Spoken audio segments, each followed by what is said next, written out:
క్రీస్తునందు ప్రియులందరికీ మన ప్రభువును ప్రియ రక్షకుడగు యేసు క్రీస్తు పేరట శుభములు వందనములు తెలియజేస్తూ ఉన్నాను.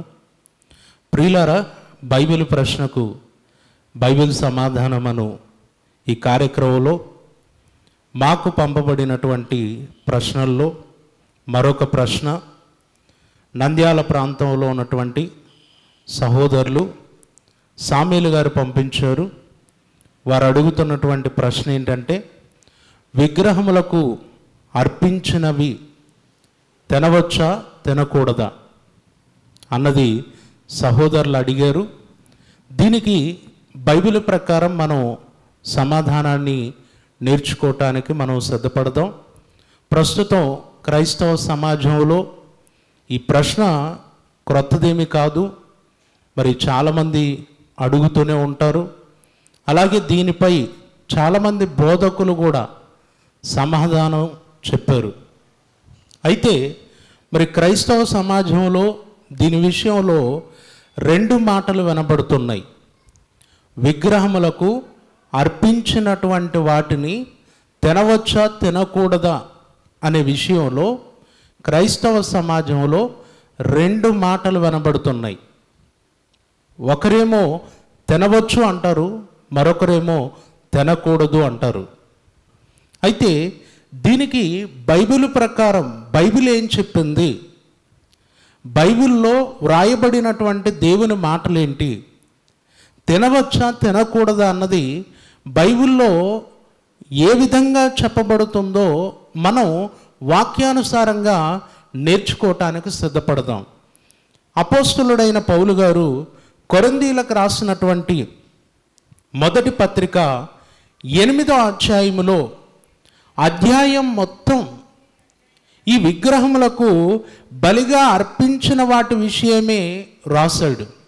అంటే వాటిని తినవచ్చో తినకూడదో అన్నటువంటి విషయాన్ని ఈ అధ్యాయములో పూర్తిగా వివరించాడు. ఆ సందర్భాన్ని మనం చదివి అసలు సిసలైనటువంటి సంగతిని మనం తెలుసుకుందాం, నేర్చుకుందాం. దయచేసి కొరింథీయులకు రాసినటువంటి మొదటి పత్రిక 8వ అధ్యాయం మొదటి వచనాన్ని చదవండి. విగ్రహములకు బలిగా అర్పించిన వాటి విషయము మనమందరము జ్ఞానము గలవారమని ఎరుగుదుము. జ్ఞానము ఉప్పొంగజేయును గాని ప్రేమ క్షేమాభివృద్ధి కలగజేయును అన్నాడు.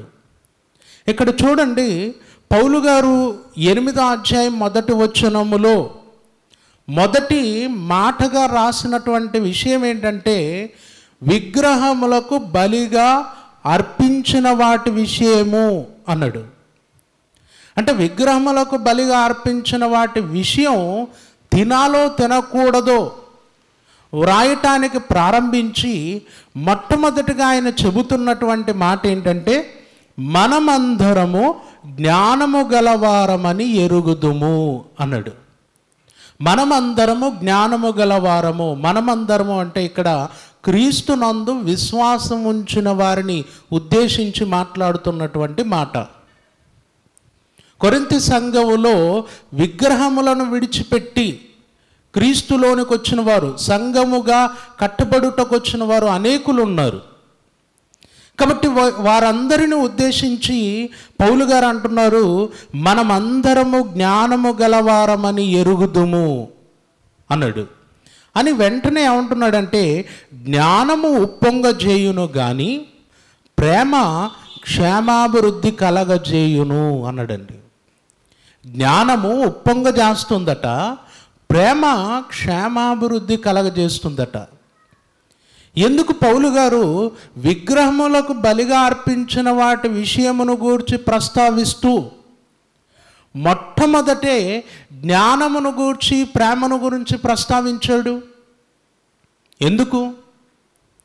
ఎందుకు జ్ఞానము మరి ఉప్పొంగజేస్తుంది, ప్రేమ క్షేమాభివృద్ధిని కలగజేస్తుందని మాట్లాడుతున్నాడు అని అంటే, ఇక్కడ మనం అందరము గమనించవలసినటువంటి, నేర్చుకోవలసినటువంటి ఒక ప్రాముఖ్యమైన విషయాన్ని పౌలు గారు ఇక్కడ చెబుతున్నారు.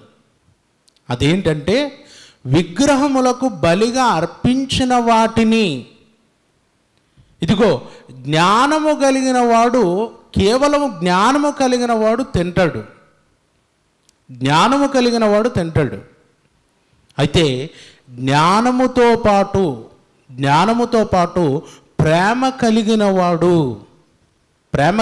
వాడు తినడు అన్నటువంటిది ఇక్కడ పౌలు గారు చెబుతున్నటువంటి మాటలోని భావం. మొట్టమొదటిగా జ్ఞానమును గురించి, ప్రేమను గురించినటువంటి మాటలు ఇక్కడ ప్రస్తావించి క్రింది వచనాల్లో అదే చెప్పేశాడు. ఏమంటే ఈరోజు క్రైస్తవ సమాజంలో చాలామంది ఈ అధ్యాయములోని సంగతులు చదువుకొని విగ్రహములకు బలిగా అర్పించినవి తినటములో ఏ సమస్య లేదు అంటున్నారు. ఎందుకు ఏ సమస్య లేదు అంటున్నారు అంటే, పౌలు గారు 4వ వచనంలో రాసినటువంటి మాటను ఈరోజు వారు చూపిస్తున్నారు. 4వ వచనంలో ఏం రాశాడు? కాబట్టి విగ్రహములకు బలిగా అర్పించిన వాటిని తినుట విషయము లోకమందు విగ్రహము వట్టిదనియు, ఒక్కడే దేవుడు తప్ప వేరొక దేవుడు లేడనియు ఎరుగుదుము. దేవతలు అనబడిన వారును ప్రభువులు అనబడిన వారును అనేకులున్నారు. ఆకాశమందైనను భూమి మీదనైనను దేవతలు అనబడినవి ఉన్నను, మనకు ఒక్కడే దేవుడున్నాడు. ఆయన తండ్రి, ఆయన నుండి సమస్తమును కలిగెను, ఆయన నిమిత్తము మనమున్నాము. మరియు మనకు ప్రభు ఒక్కడే, ఆయన యేసుక్రీస్తు. ఆయన ద్వారా సమస్తమును కలిగెను, మనము ఆయన ద్వారా కలిగిన వారము. అయితే అందరి యందు ఈ జ్ఞానము లేదు అన్నాడు. ఇక్కడ చూడండి, చాలామంది విగ్రహములకు అర్పించిన వాటిని తినవచ్చు అని చెప్పేవారు ఇదిగో ఈ మాటను చూపిస్తున్నారు. ఇందులో ఏం కనబడుతుంది అంటే, లోకమందు విగ్రహము వట్టిది. లోకములో మనుషుల చేత చెయ్యబడినటువంటి విగ్రహము వట్టిది. ఆ వట్టిదైనటువంటి విగ్రహము ముందు పెట్టినటువంటి వాటిని మనము తినటం వల్ల ఎలాంటి సమస్య లేదు.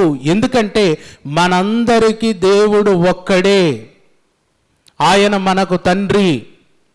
అలాగే మనందరికీ ప్రభు ఒక్కడే, ఆయన యేసుక్రీస్తు.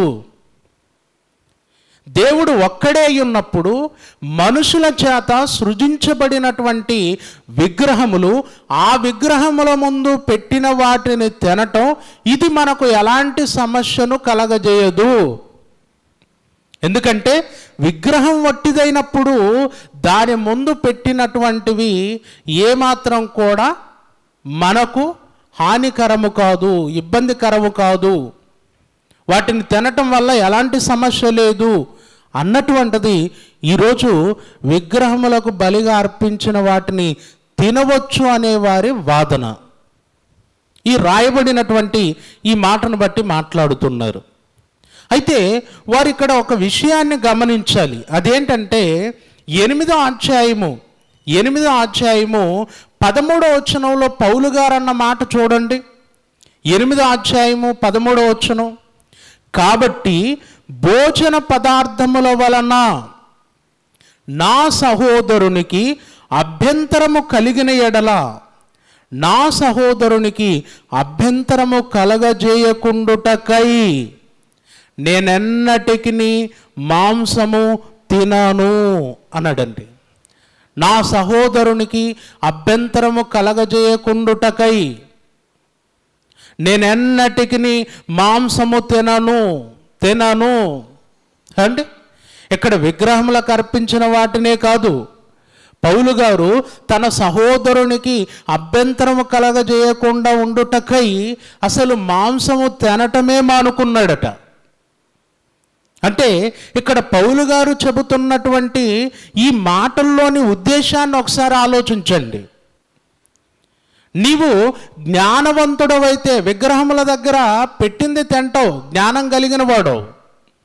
కానీ జ్ఞానముతో పాటు ప్రేమ అన్నది నీలో ఉంటే, జ్ఞానముతో పాటు ప్రేమ అన్నది నీలో ఉంటే, ప్రేమ కలిగినటువంటి నీవు ఎదుటి సహోదరుడు, నీ ఎదుట ఉన్నటువంటి సహోదరుడు అతనికి నీవు చేయునది అభ్యంతరకరమవుతుందని చెప్పి అతని కొరకు నీవు తినకుండా ఉంటావు, నీవు తినకుండా ఉండగలవు. ఎందుకంటే నీలో జ్ఞానముతో పాటు ప్రేమ ఉంది, ఆ ప్రేమ క్షేమాభివృద్ధిని కలగచేస్తుంది అని చెప్పి పౌలు గారు మాట్లాడుతున్నటువంటి మాటలోని భావం.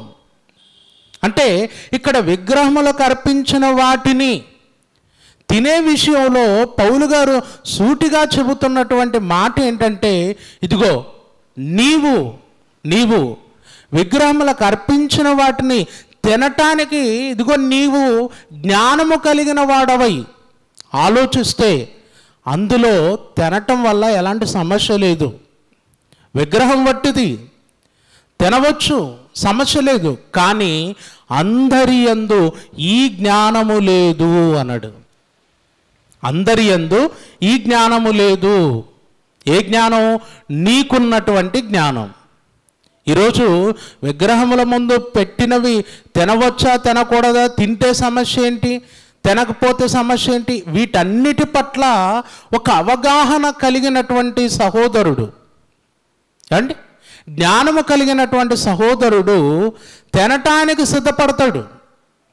కానీ అందరికీ ఇదే జ్ఞానం ఉందా అంటే ఉండదు.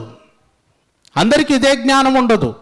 అందుకే ఇక్కడ ఏమన్నాడు 7వ వచనంలో, అయితే అందరి యందు ఈ జ్ఞానము లేదు, కొందరు ఇదివరకు విగ్రహమును ఆరాధించువారు గనక తాము భుజించు పదార్థములు విగ్రహమునకు బలిగా ఇయ్యబడినవని ఎంచి భుజించుదురు. ఇందువలన వారి మనస్సాక్షి బలహీనమైనదై అపవిత్రమగుచున్నది. అంటే నీకున్నటువంటి జ్ఞానం అందరికీ లేదు. అందరికీ లేదు కాబట్టి ఇదిగో నీవు తినటము చూసి, జ్ఞానవంతుడవైన నీవు తినటము చూసి సంపూర్ణమైనటువంటి జ్ఞానము లేని సహోదరుడు తినటానికి సిద్ధపడిపోయాడు అనుకోండి, అతని బలహీనమైనటువంటి మనస్సాక్షి నీ వలన అపవిత్రమవుతుంది అన్నాడు. అపవిత్రమవుతుంది అని చెప్పాడు. తర్వాత క్రింది వచనాల్లో చూస్తే ఏమన్నాడు? క్రింది వచనాల్లో 9వ వచనం చూడండి. 9వ వచనం, అయినను మీకు కలిగి ఉన్న ఈ స్వాతంత్ర్యము వలన బలహీనులకు అభ్యంతరము కలగకుండా చూచుకొనుడి అన్నాడండి.